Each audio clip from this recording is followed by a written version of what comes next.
استاد نے کلاس کے سب بچوں کو ایک مزیدار ٹافی دی اور پھر ایک عجیب بات کہی۔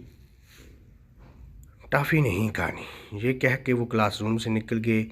چند لمحوں کے لیے کلاس میں خاموشی چھا گئی۔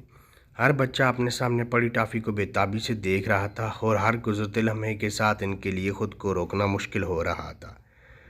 10 منٹ پورے ہوئے اور استاد نے آ کر کلاس روم کا جائزہ لیا۔ پوری کلاس میں 7 بچے ایسے تھے جن کی ٹافیاں جوں کی توں تھیں،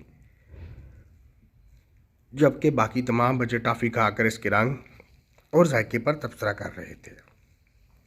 استاد نے چپکے سے ان 7 بچوں کے نام اپنی ڈائری میں نوٹ کیے اور پڑھانا شروع کر دیا۔ کچھ سالوں بعد استاد نے وہی ڈائری کھولی اور ان 7 بچوں کے نام نکال کر ان کے بارے میں تحقیقات شروع کر دی۔ کافی جدوجہد کے بعد ان کے بارے میں معلوم ہوا کہ وہ اپنی زندگی میں کامیابی کے کئی زینے طے کر چکے ہیں۔ ان کا شمار کامیاب افراد میں ہوتا ہے۔ پروفیسر والٹر نے اپنی کلاس کے باقی طلباء کا بھی جائزہ لیا۔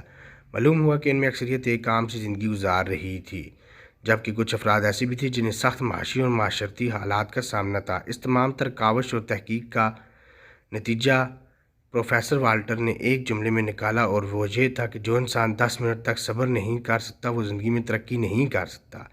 اس تحقیق کو دنیا بھر میں پذیرائی ملی اور اس کا نام مارش میلو تھیوری پڑ گیا، کیونکہ پروفیسر والٹر نے بچوں کو جو ٹافی دی تھی اس کا نام مارش میلو تھا۔